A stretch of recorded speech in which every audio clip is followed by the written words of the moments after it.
नमस्कार, मैं स्वस्तिका। ये सबसे पहले एक नजर डालते हैं आज के अभी तक के मुख्य समाचारों पर।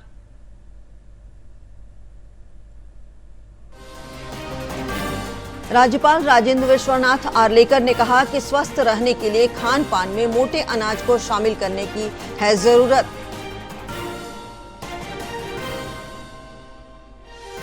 केंद्रीय कपड़ा मंत्री गिरिराज सिंह ने कहा, प्रधानमंत्री नरेंद्र मोदी के कुशल नेतृत्व में देश और प्रदेश का होगा तेजी से विकास।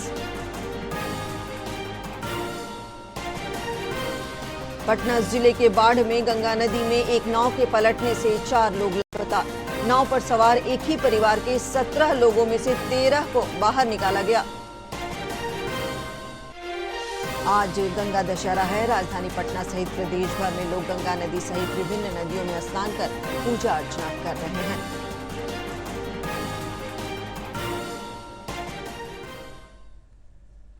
तो ये थी सुर्खी और अब समाचार विस्तार से। आम लोगों के खानपान में मोटे अनाज को शामिल करने को लेकर जागरूकता बढ़ाने के उद्देश्य से पटना के रविंद्र भवन में आज 2 दिवसीय प्रशिक्षण कार्यक्रम का आयोजन किया गया। प्रशिक्षण कार्यक्रम में राज्यपाल राजेंद्र विश्वनाथ आर्लेकर, कृषि मंत्री मंगल पांडे और मोटा अनाज के विशेषज्ञ पद्मश्री डॉक्टर खादर वली सहित कई अन्य विशेषज्ञ उपस्थित थे। कार्यक्रम को संबोधित करते हुए राज्यपाल राजेंद्र विश्वनाथ आर्लेकर ने कहा कि मोटे अनाज को खान पान में शामिल कर शरीर को स्वस्थ रखा जा सकता है। कृषि मंत्री मंगल पांडे ने कहा कि स्वस्थ आहार से ही स्वस्थ शरीर का निर्माण होता है। पद्मश्री डॉक्टर खादर वली ने भी मोटे अनाज के सेवन की सलाह देते हुए कहा कि इससे बीमारियों को काफी दूर रखा जा सकता है।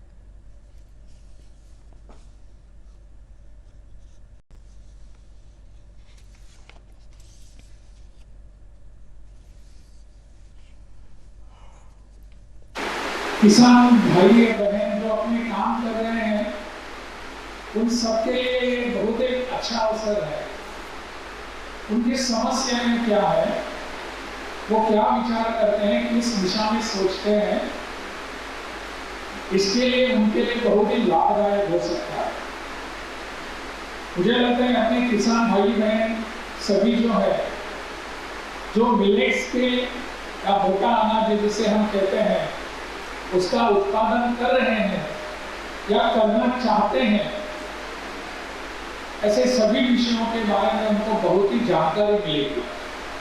ऐसे प्रयासों से समाज जब स्वस्थ होता है तो स्वस्थ समाज प्रगति की ओर आगे बढ़ता है और स्वस्थ शरीर से ही स्वस्थ विचार पैदा होते हैं और राज्य को समृद्धि की ओर ले जाने के लिए स्वस्थ मानव का होना, स्वस्थ समाज का होना बहुत ही जरूरी है। 200 वेराइटीज ऑफ मिलेट्स सब जगह पे पहले सब लोगों ने खाते थे और धीरे धीरे सब लोग यही बात करते हैं, धीरे धीरे हम ये दाना को दूर कर रहे हैं। क्यों दूर कर रहे हैं? धीरे धीरे नहीं है, ये सब कुछ कॉर्पोरेट फूड बोर्ड रूम्स में बैठकर षड्यंत्र बना के मिलेट्स को हर जगह पे हमारा थालियों से दूर किया गया है। केंद्रीय कपड़ा मंत्री गिरिराज सिंह और प्रदेश के उद्योग मंत्री नीतीश मिश्र ने मुजफ्फरपुर जिले के बेला औद्योगिक क्षेत्र में बैग और टेक्सटाइल क्लस्टर का निरीक्षण किया। इस अवसर पर संवाददाताओं से बातचीत करते हुए श्री सिंह ने कहा कि प्रधानमंत्री नरेंद्र मोदी ने 8 मंत्रियों को बिहार के विकास का जिम्मा दिया है। उन्होंने भरोसा दिलाया कि प्रधानमंत्री नरेंद्र मोदी के कुशल नेतृत्व में देश और प्रदेश का हर क्षेत्र में तेजी से विकास किया जाएगा। बिहार के 8 मंत्रियों को केंद्र में लिया है और बिहार की सरकार एनडीए की सरकार है नीतीश जी के नेतृत्व में, तो स्वाभाविक है हम सेंटर से टेक्सटाइल मंत्रालय के अधिकारियों के साथ आए हैं, राज्य के मंत्री के साथ, राज्य के उद्योग विभाग के अधिकारियों के साथ डिस्कशन किए हैं, क्या क्या इनको चाहिए, हम क्या मदद कर सकते हैं, दोनों मिलकर के बिहार को एक नई ऊंचाई पर ले रोजगार के लिए। राष्ट्रीय जनता दल नेता तेजस्वी प्रसाद यादव ने नीट परीक्षा में हुई धांधली को देखते हुए पुनर्परीक्षा करवाने की मांग की है। सोशल मीडिया साइट्स एक्स पर अपने पोस्ट में श्री यादव ने कहा कि इस परीक्षा में हुई धांधली को लेकर कई परीक्षा माफिया, सरकारी कर्मी और कई अभ्यर्थी भी गिरफ्तार हो चुके हैं। कई लोगों ने इसमें अपनी संलिप्तता भी स्वीकार कर ली है। ऐसी परिस्थिति में परीक्षा की विश्वसनीयता समाप्त हो चुकी है। श्री यादव ने एनडीए सरकार से हठधर्मिता छोड़कर लाखों छात्रों के भविष्य को देखते हुए फिर से परीक्षा आयोजित कराने की मांग की है। बढ़ते अगली खबर की ओर। पटना के राजभवन में राज्यपाल राजेंद्र विश्वनाथ आर्लेकर ने आमोत्सव का उद्घाटन किया। आमोत्सव के माध्यम से बिहार के अलग अलग जिलों में उत्पादित होने वाले आम और उनसे बने खाद्य पदार्थों की बिक्री को बढ़ावा देने के लिए इस महोत्सव का आयोजन किया गया है। 2 दिवसीय आमोत्सव में लोगों को बिना शुल्क के प्रवेश दिया गया है। पेश एक रिपोर्ट। आम बड़े चाव से खाया जाता है। क्या बच्चे क्या बूढ़े, कोई आम खाने में पीछे नहीं रहना चाहता। बिहार में आम की खेती बड़े पैमाने पर की जाती है और इसी को बढ़ावा देने के लिए पटना के राजभवन में आमोत्सव का उद्घाटन हुआ। इसमें बिहार के अलग अलग जिलों में होने वाली आम के फलों की अलग अलग वैरायटी की प्रदर्शनी लगाई गई है। हमारे किसानों को, जो यहाँ आम पैदा करने वाले सभी अपने भाई बहन हैं, उनको लगेगा कि हमारा आम जो है वो धीरे धीरे ऊंचे स्तर पर आ रहा है, उसका मार्केटिंग होने जा रहा है। माननीय कृषि मंत्री जी ने विपणन की बात की, मार्केटिंग की, बहुत सही है कि हमको इस दिशा में कुछ काम करने की आवश्यकता है।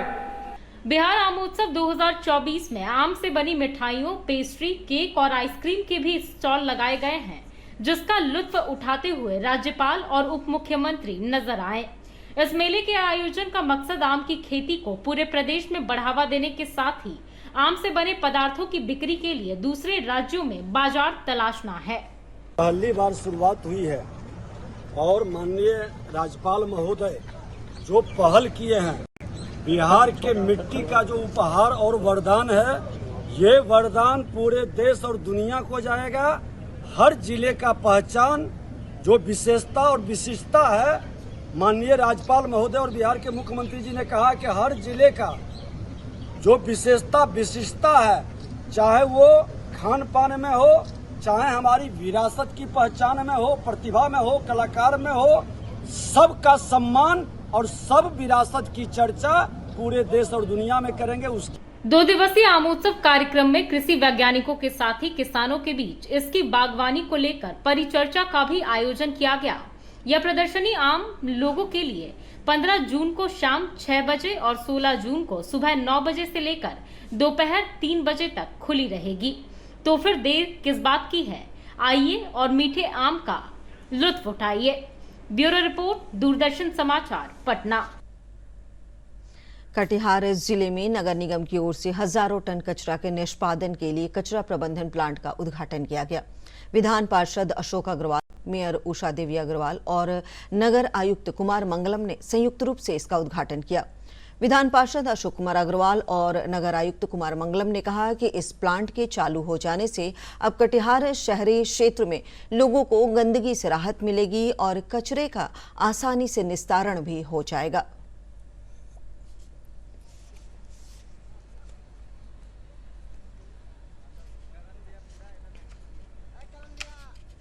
क्योंकि ये हजारों हजार टन जो कचरा यहाँ पड़ा था और जिसकी कोई व्यवस्था नहीं हो रही थी, यहाँ के गांव समाज वाले को काफ़ी दिक्कत हो रही थी। अब ये कचरा का निस्तारण जब हो जाएगा, मुझे लगता है ये जगह भी काफ़ी अच्छी हो जाएगी और कटिहार निगम का जो भी कचरा डेली आ रहा है उसका भी निस्तारण लगातार होते रहेगा, जिससे कि ये समस्या दूर हो जाएगी। क्योंकि हम लोगों ने जो ये प्लांट लगाने का शुरुआत किया था सॉलिड वेस्ट मैनेजमेंट के तहत, और उसमें ये कचरा निस्तारण का जो ये मशीन प्लांट आप देख रहे हैं, 600 टन पर डे की कैपेसिटी है इसकी। एक दिन में ये 600 टन डिस्पोजल कर सकता है। समाचारों का सिलसिला जारी रहेगा, लेकिन मिलते एक छोटे से अंतराल के बाद।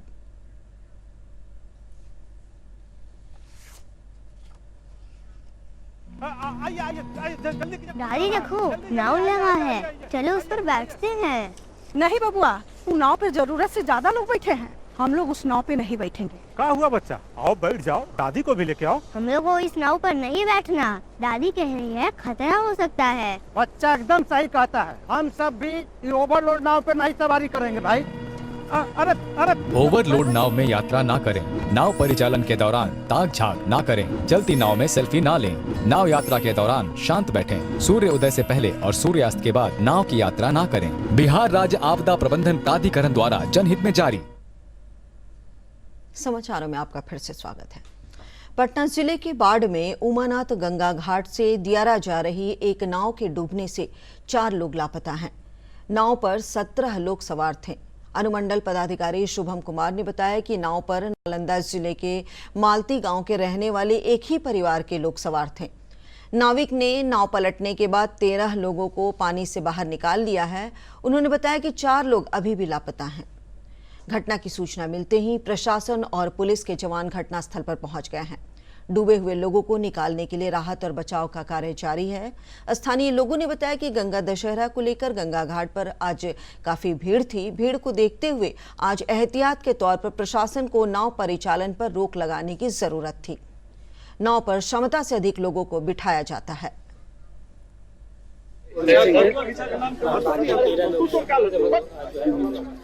क्या घटना घटा था सर? नाव डूब गया है। ओ, कितने लोग सवार थे सर? 2 दर्जन लोग सवार थे। ओ, तो 2 दर्जन में कोई अभी निकल नहीं पाया है। कहाँ डूबा है सर? मैं निकला था 5 आदमी। कहाँ डूबा है सर? यहीं सामने में, बीच धार में। राजधानी पटना समेत पूरे प्रदेश में आज श्रद्धालुओं ने गंगा दशहरा को लेकर गंगा नदी सहित कई अन्य नदियों में स्नान कर पूजा अर्चना की। आज सुबह से ही स्नान को लेकर गंगा नदी के विभिन्न घाटों पर श्रद्धालुओं की भारी भीड़ देखी गई। पेश एक रिपोर्ट।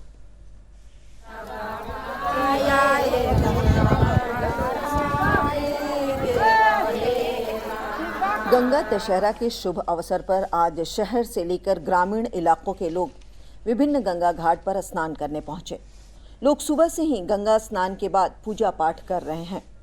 मुंगेर के कष्टहरणी गंगा घाट, सोजी घाट, बबुआ घाट, लल्लू पोखर, सीढ़ी घाट, भिलवा घाट पर श्रद्धालुओं की अच्छी खासी भीड़ देखी गई। प्रशासन ने भी गंगा दशहरा को देखते हुए तमाम गंगा घाटों पर सुरक्षा के तमाम इंतजाम किए हैं। बांस बल्ला के सहारे बैरिकेडिंग कर सुरक्षा घेरा तैयार किया गया है। गंगा घाट पर भीड़ को नियंत्रित करने को लेकर पुलिस जवानों की भी तैनाती की गई है। गंगा घाट पर स्नान करने पहुंची महिला श्रद्धालु ने बताया कि आज गंगा दशहरा का दिन काफी पावन होता है। इस दिन गंगा स्नान का खास महत्व है। दशहरा के दिन नहाना चाहिए। बहुत सफल मिलता है, पुण्य मिलता है, धन संपत्ति मिलता है, सब चीज मिलता है। साल में एक बार आते हैं गंगा दशहरा में नहाने के लिए। आज गंगा दशहरा है और इसका मान्य स्नान करने से सबकी मनोकामना पूर्ण होती है। गंगा दशहरा को लेकर भागलपुर के सुल्तानगंज स्थित उत्तर वाहिनी गंगा तट पर भी भारी भीड़ देखने को मिली। भागलपुर, जमुई, बांका, मुंगेर, पूर्णिया समेत आसपास के कई जिलों और झारखंड, बंगाल से भी श्रद्धालु आस्था की डुबकी लगाने पहुंचे। हजारों श्रद्धालु गंगा में डुबकी लगाने के बाद जल लेकर देवघर के लिए रवाना हो गए। इसके अलावा पटना सिटी और बेगूसराय के सिमरिया में भी श्रद्धालुओं की जबरदस्त भीड़ देखने को मिली। हिंदू धर्म में गंगा दशहरा का महत्व धार्मिक परंपराओं और मान्यताओं वाले त्योहार के रूप में है। ये हर साल ज्येष्ठ मास के शुक्ल पक्ष की 10वीं तिथि को मनाया जाता है। ब्यूरो रिपोर्ट, दूरदर्शन समाचार, पटना।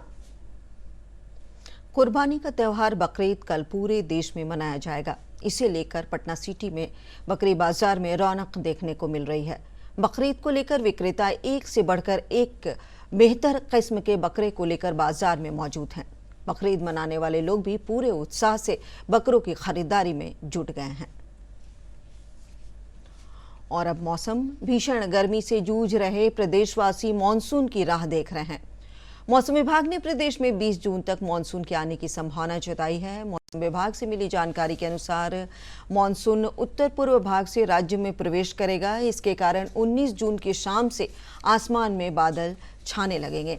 20 जून से अधिकांश हिस्सों में तेज हवा और गरज के साथ हल्की और मध्यम स्तर की वर्षा होने की संभावना व्यक्त की गई है।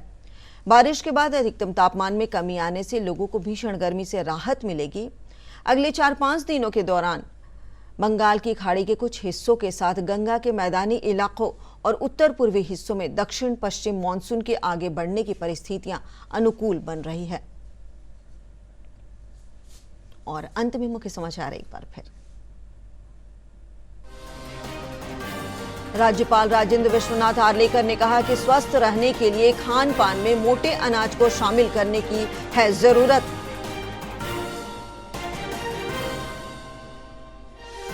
केंद्रीय कपड़ा मंत्री गिरिराज सिंह ने कहा, प्रधानमंत्री नरेंद्र मोदी के कुशल नेतृत्व में देश और प्रदेश का होगा तेजी से विकास।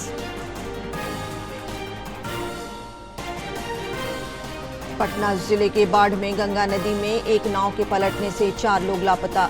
नाव पर सवार एक ही परिवार के 17 लोग 13 को बाहर निकाला गया। और आज गंगा दशहरा है। राजधानी पटना सहित प्रदेश भर में लोग गंगा नदी सहित विभिन्न नदियों में स्नान कर पूजा अर्चना कर रहे हैं।